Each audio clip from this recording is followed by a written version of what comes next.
이 원희룡 집값 하락기 초반이다. 가격 불안 요인 남아있다. 요 기사 한번 보겠습니다. 국토부 장관님이 요즘에 매스컴에 너무 자주 나오시네요. 이분 생각에는 집값 하락기 초반이다. 더 내릴 것이다. 하지만 가격 불안 요소가 남아있으니까 집값 떨어지는데 왜 규제를 안 푸냐. 대대적으로 풀 수가 없다. 이런 이야기가 되겠습니다. 막 사진을 폼을 약간 옆으로 이렇게 찍으시네요. 금리 인상, 거시경제 환경의 영향으로 집값을 자극하는 요인이 줄었다. 하지만 정부가 규제를 풀어 시장 구조를 정상화하는데 역점을 둬야 할 상황으로 판단한다. 뭐냐? 가격이 이제 많이 안 오를 것 같으니까 시장 규제를 풀겠다. 이런 이야기네요. 자, 가격 하락 초반으로 집값 하락세가 본격화됐다고 볼 순 없다. 무슨 이야기냐? 지금 떨어지는데 더 많이 떨어질 거다. 이렇게 보고 있다라는 거죠. 현재 집값이 아직 높은 수준이고 앞으로도 상당 기간 하락세가 필요하다면서 청년층 및 서민의 내 집 마련을 위해서 금융 규제 완화를 중점 추진하겠다. 내 집 마련을 위해서 최초 주택 구입 자금 대출이라든가 뭐 생애 제초죠.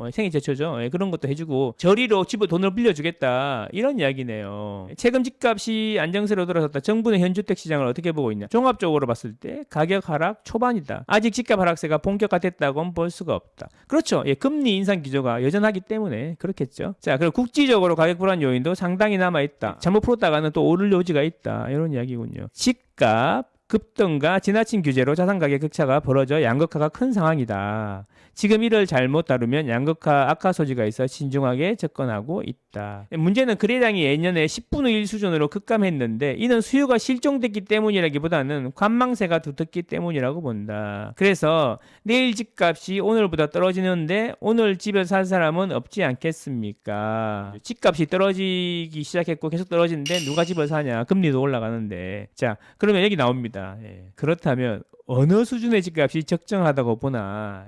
중요한 질문이에요. 칼 같은 질문이네요. KB국민은행 조사 기준으로 PIR 소득 대비 집값이죠. 최근 5년 사이 12에서 18로 뛰었다. 최근 5년이면 지난 정권 때라는 거죠. 18이면 연봉 18년치를 모아 집을 산다는 의미가 되겠다. 30년치 연봉을 평생 소득이라고 본다면 12년치를 주거비로 떼어놓던 가구가 이제는 6년치를 더 떼어놔야 집값을 충족시킬 수 있다는 이야기다. 저출산 노후 자금 문제 등 청년과 서민의 소비 여력까지 줄어드는 문제가 여기서 발생한다. 집값은 상당 기간 지속적으로 하락세가 필요하다고 보고 있다라는 거죠. 이런 걸로 뭐냐면 도덕적 당위라고 하는 겁니다. 도덕적 당위. 당연히 집값이 싸면 좋죠. 좋은 곳에 강남의 집값이 1억 2억 하면 좋죠. 얼마나 좋아요. 들어가서 살면 되니까 애 키우기도 좋고. 그런데 이런 거는 도덕적이라는 거야. 세상은 그렇게 돌아가지 않는다는 거지. 여러분 생각대로 세상이 단 한 번이라도 돌아간 적이 있습니까? 나도 내가 내일 어떻게 할지 모르는데 세상이 어떻게 돌아갈지 어떻게 합니까? 이런 걸 도덕적 당위이고 희망 고문일 수 있다는 거죠. 세상은 그렇지 않다는 거죠. 수요와 공급에 의해서 가격이 결정되는 거고 돈 많은 사람들이 많은데 서울의 집, 특히 핵심 지역의 집은 몇 개 안 되니까 당연히 가격이 올라갈 수밖에 없는 거죠. 싸지면 좋겠지만 싸질 수 없는 것이 집값이라는 거죠. 당연히 싸면 좋지. 이런 거는 도덕적 당위. 그냥 당위론이에요, 당위론. 정부는 현재 가격 자극 요인이 많이 줄었기 때문에 풀 수 있는 규제를 풀어 시장 구조를 정상화하는 데 역점을 둬야 할 상황이라고 판단한다. 집값이 많이 내렸으니까 규제는 풀 거다. 근데 집은 더 떨어질 거다. 이런 이야기입니다. 인위적으로 집값을 올리지는 않겠다. 이런 이야기로 들립니다. 이게 문제지. 영끌에 나선 청년층의 타격이 특히 크다. 대출 등 규제 완화 필요하다는 지적도 있는데 15억 초과 주택에 대한 대출 규제 완화 요구도 지속적으로 제기된다. 자, 일단 대출 규제 완화는 일률적 적용이 아니라 규제 지역 해제를 통해 해결할 수 있습니다. 자, 규제 지역을 해제해도요 DSR이 있기 때문에 안 되는 거죠. 지금 LTV가 문제가 아니라 DSR이 문제죠. DSR. LTV가 아무리 많이 나와도 뭐예요? 눈 가리고 아웅하는 거죠. 뒤에 DSR이라는 게 꽉 잡고 있는데 그렇잖아요. 그리고 내 집 마련을 위해 금융 지원이 꼭 필요한 청년 무주택 서민들로부터 하후 상박 원칙으로 규제 완화를 추진할 것이다. 하후 상박이라는 거는 저소득층은 후하게 고소득층은 팍하게 할 거다. 그럼 15억은 그래서 안 된다 이런 이야기인가요? 그러니까 15억 초과 주택에 대한 대출 규제의 경우 사실상 최근 지방 규제를 다 풀어버려 더 이상 언급할 필요 없이 해결됐다. 이게 무슨 이야기죠? 지방에 15억짜리가 좀 있는데 좀 있는데 거기는 지방은 더할 말 없다. 근데 DSR이 자꾸 있다니까. 왜 그러네. DSR이 있으면 DSR 때문에 안 된다니까. 눈 가리고 아웅하는 거라니까. DSR을 풀지 않으면 안 된다. 근데 DSR도 안 풀어주고 정년하고 무주택 서민들에게 된다고? 그러니까 대출을 또 풀어줘도 문제가 뭐예요? 금리가 비싸잖아요. 금리가 비싸. 지금 원 장관님이 뭐라고 해봐야 금리 문제가 해결이 안 되면 방법이 없어요. 금리가 오르면요. DSR이 더 빡세져요. 금리가 2.5%에다가 5%에서 5%로 올라가면은 DSR이 더 높아지는 거지. 그러니까 똑같은 금액을 빌리는데 옛날에 내 소득으로 1억을 빌리면 DSR이 10%만 먹었는데 이제는 똑같이 1억을 빌려도 20%라는 거야. 금리가 올라가면. 그래서 금리가 올라가면서 DSR이 더 박해졌어. 대출 금액이 더 쫄아들었다고. 지금 바뀐 건 하나도 없다는 거죠. 원 장관님도 잘 알고 있을 겁니다. 자기가 이런 이야기 해봐야 금리가 방향이 바뀌지 않으면 집값이 올라가기 힘들다는 걸 알고 있기 때문에 이런 이야기 하는 거 아닌가 싶어요. 나라의 주거 정책이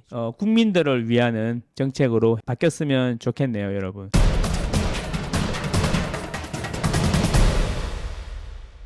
강남은 손수건 효과로 나중에 2023년에 결국 떨어진다는 건 어떻게 보시는지요? 저는 그렇게 생각합니다. 이게 정확히 맞출 수는 없어요. 세상을 어떻게 정확하게 맞추겠습니까? 제가 보기에는 강남은 제일 덜 떨어질 거다. 덜 떨어질 거고 2023년은 변곡점이 될 수가 있는데 그 변곡점이 어떻게 될 거냐의 문제인데요. 2023년 결국에는 지금 단기적으로는 금리가 찍고 있지 않습니까? 금리가 방향이 어떻게 바뀌는지 그거를 모니터링 하는 게 집값의 방향을 알 수가 있다. 그럼 결국 뭐냐면 지금 집값의 방향은 하락으로 틀었는데 변곡점이 될 수 있는 것이 금리다. 금리가 더 이상 안 올라가거나 더 안정적으로 유지가 될 거다라는 판단이 서야지 그때 움직일 수 있다는 거죠. 그 시기에 전세 가격이 오르는 속도가 얼마나 빠르냐에 따라 다를 건데 그 속도는 아마 주택 공급이 부족한 서울이 제일 빠르지 않을까 이런 생각을 해봅니다. 그래서 2023년에까지 떨어진다, 2023년 이후에 반등한다 이런 이야기는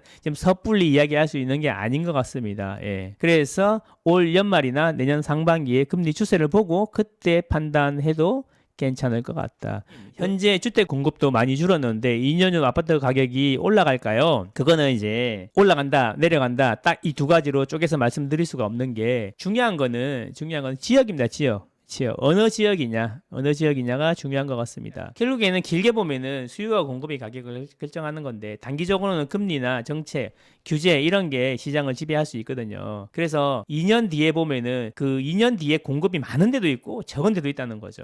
지속적으로 공급이 적은 데도 있고 지속적으로 공급이 많은 데도 있으니까 통틀어 가지고 말씀드리긴 그런데 서울을 하나 딱 떼놓고 보면은 서울 자체는 공급이 많이 부족하고 앞으로도 부족하고 2년 뒤에도 부족할 거니까 이제 금리에서 벗어나는 순간 가장 회복이 빠른 데는 서울의 매매나 전세 시장이 될 것이다. 저는 이렇게 보고 있습니다. 비조정 때 계약했는데 입주는 2023년 입주인데 지금 다시 비조정인데 대출은 어떻게 나오는지 궁금합니다. 처음 집 사는 것이고 LTV 70%까지 나오나요? 부산 진구 백양산 롯데캐슬입니다. 비조정 때 계약했으면 그때 기준으로 따라가는 거고 지금도 비조정이니까 나올 수 있을 것 같은데 다른 분들께서 정확히 아시는 분이 있으시면 한번 말씀해 주십시오. 제가 알기로는 그런 것 같습니다. 예. 좋은 결과 있으시기를 바라겠습니다. 예. 저도 첫 집을 샀을 때가 기억이 나네요. 예, 그 설레임과 떨림 기억납니다. 예. 오늘은 여기까지 하도록 하겠습니다. 여러분의 점심시간에 지식을 한 스푼 더해드렸는데요. 점심 식사 후에 라떼처럼 편안한 뉴스가 되었으면 하는 바람으로 오늘은 여기까지 하도록 하겠습니다.